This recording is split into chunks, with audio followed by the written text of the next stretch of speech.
Le blocus des ports iraniens et du détroit d'Ormuz a provoqué un choc énergétique mondial immédiat après l'échec des négociations au Pakistan. Quel serait l'impact sur les prix du pétrole et du gaz si le détroit d'Ormuz restait bloqué pendant plusieurs mois?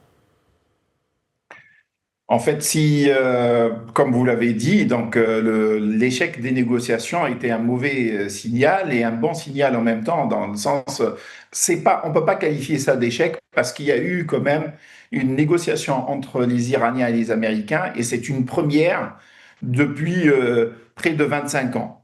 Et donc, ils se sont pu parler pendant 21 heures et ça, c'est quelque chose qui dit que des échanges d'informations en direct ont eu lieu sans intermédiation. Alors, l'impact sur les prix de l'énergie, on peut le voir, les marchés n'ont pas misé sur un blocage de longue durée et on voit une certaine détente parce que la chute des prix aujourd'hui, dès hier, en fait, on a une chute de près de 9% sur les prix de l'énergie. Le prix du brut du baril du WTI en fait a chuté à moins de 90 dollars, près de 9,28%. Ça veut dire que aujourd'hui on mise sur une détente et que ce blocage en fait c'est pour accélérer la renégociation. Donc les marchés mondiaux misent aujourd'hui sur une renégociation entre les États-Unis et l'Iran et sur le fait que par la table des négociations, on aurait un accord et ce qui va amener une détente sur les marchés énergétiques. Si jamais il y a échec et véritablement retour à la guerre, ceci aura des répercussions sur le long terme. Et comme l'a rappelé hier lors des déclarations conjointes de la Banque mondiale, du FMI et de l'Organisation internationale de l'énergie, en fait, son secrétaire général a rappelé c'est la crise la plus grave en fait depuis les années 70. Elle est beaucoup plus grave la crise actuelle que ne l'ont été les deux premiers chocs mondiaux cumulés, les deux premiers chocs pétroliers.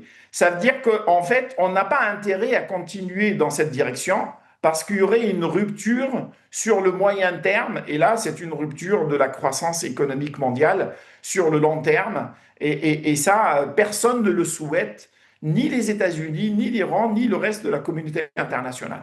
Donc, ce blocage, à mon avis, c'est un blocage qui sert pour avoir un accord plus favorable à l'une des deux parties lors des prochaines rounds de négociation. Alors, les experts craignent une flambée des cours si les États-Unis ne parviennent pas à sécuriser rapidement le trafic dans le détroit d'Ormuz. Alors, combien de temps est-ce que le marché peut-il tenir avec 20% de l'offre mondiale bloquée?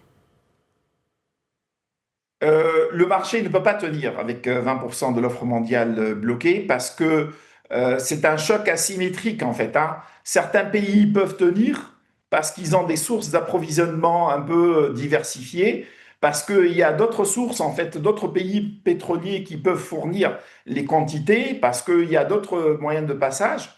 Mais pour les pays asiatiques, notamment l'Inde, la Chine, la Corée et d'autres pays en fait de la zone, ne peuvent pas tenir longtemps. C'est-à-dire qu'ils ont des stocks stratégiques pour pouvoir tenir entre 3 et 6 mois, mais ils ne peuvent pas tenir sur le long terme. Et donc, il y aurait actuellement véritablement un choc très fort sur les pays asiatiques. Et ça, ils vont se manifester. Et on a vu déjà les Chinois arriver avec des déclarations, avec une place d'intermédiation pour pouvoir résoudre ce problème. Parce que ce choc, il touche surtout l'Asie et dans une moindre mesure le reste du monde. Alors, une escalade prolongée des tensions pourrait entraîner une récession mondiale. Vous venez même de nous dire que le marché mondial ne pouvait pas tenir avec 20% de l'énergie de l'offre mondiale qui serait bloquée. Alors, quel seuil déclencherait justement une récession mondiale? Actuellement, comme je vous l'ai dit, certains pays, en fait, parce que ce qu'il faudrait voir, c'est que techniquement, on a une perte de croissance de l'ordre de 5%, de 0,5%, un demi-point de croissance mondiale actuellement avec ce qui s'est passé.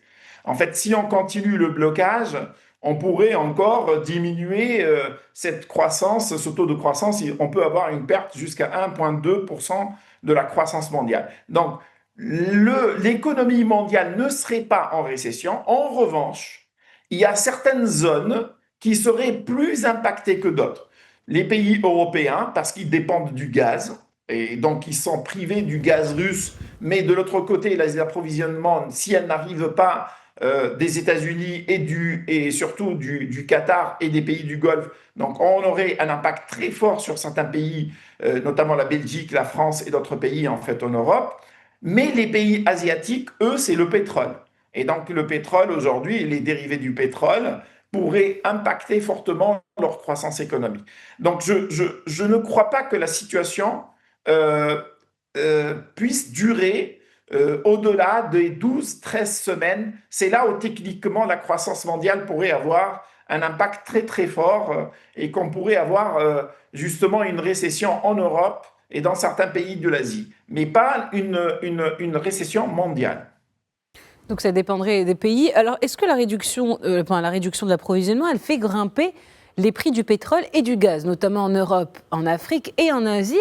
Mais pourquoi est-ce que l'Asie du Sud et l'Afrique subissent des pénuries physiques alors que l'Europe et les États-Unis voient surtout des hausses de prix? Est-ce que le marché est en train de se fragmenter?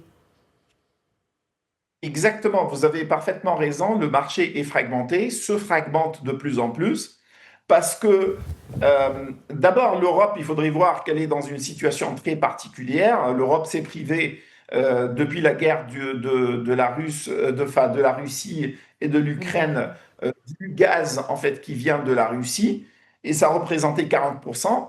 Ils se sont tournés vers le gaz américain et du gaz à partir des pays du Golfe. Donc pour l'Europe, c'est la question en fait de, des approvisionnements de gaz. Et ce gaz-là, en fait, il est fondamental pour certains pays et certaines industries. Et donc là, le fonctionnement, c'est que c'est un fonctionnement de marché. En augmentant les prix, on peut rationner la demande et on peut en fait agir avec ces mécanismes. En revanche, pour d'autres pays, c'est pas les mécanismes de prix parce que il n'y a pas de stockage, il n'y a pas d'éléments d'amortissement. Et dans certains pays où les réserves étaient relativement faibles, parce que n'oublions pas que la guerre, elle vient à la fin de l'hiver, et donc l'hiver, il a diminué automatiquement les stocks, en fait, et donc automatiquement, ces pays-là qui avaient des faibles stocks, on est dans des pénuries physiques. Et les pays africains n'avaient pas la capacité de faire des stocks, certains pays, hein, du moins. Les pays asiatiques, en fait, ça dépend. La Chine a des stocks pour 6 mois et plus. D'autres pays avaient des stocks pour 2 mois et 3 mois. Et dans d'autres pays où on travaille à flux tendu, c'est là où on a un impact, où il y a des pénuries. Donc on voit bien que le marché se fragmente et ça dépend de la capacité de résilience de chaque pays. Et aujourd'hui, cette capacité de résilience de chaque pays, elle est très différente en fonction des contextes dans lesquels les économies sont à la fin de cet hiver. Parce que n'oublions pas que l'hiver a été rigoureux dans la moitié nord de l'hémisphère. Et ça a aussi accru le fait qu'on a puisé dans les réserves. Alors, près de 90% du pétrole iranien est exporté vers la Chine. Le blocus cible donc directement cette grande puissance mondiale. Quel impact justement sur l'économie chinoise précisément? Alors, comme je l'ai rappelé, l'économie chinoise a la capacité de résilience parce que c'est une économie en fait qui avait préparé des stocks stratégiques beaucoup plus importants que ne le font les recommandations de l'Organisation internationale de l'énergie, en fait, hein, donc l'OIE.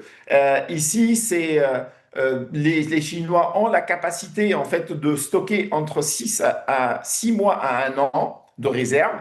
Ils ont les réserves pour pouvoir faire fonctionner encore l'économie, mais je crois que l'impact en fait que craint la Chine, c'est plutôt davantage le fait que d'autres économies rentrent en décroissance ou en récession, ou voire un manque de croissance mondiale, ce qui ferait que la Chine n'exporterait pas ce qu'elle devait exporter. Et donc en fait, si elle est face à une baisse de la demande mondiale, donc elle ne pourra pas écouler ses stocks ce n'est pas un problème énergétique pour elle, c'est un problème de croissance mondiale, le ralentissement de la croissance mondiale qui n'est pas favorable à la Chine.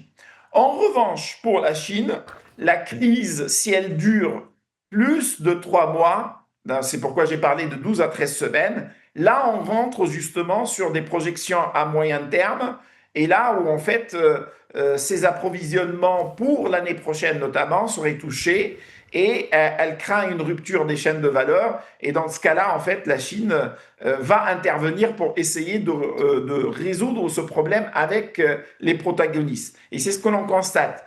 Les craintes de la Chine, ce n'est pas l'immédiateté. Les craintes de la Chine, c'est le moyen terme et la croissance mondiale. Alors finalement, cette guerre, justement, elle impacte justement les pays dépendants aux importations énergétiques, à savoir un grand nombre de pays africains, malheureusement. Quelles seraient les conséquences pour l'économie africaine si le détroit d'Ormuz restait bloqué? Et est-ce que de tête, Adel Ben Youssef, est-ce que de tête vous avez un pays peut-être africain qui se démarque des autres?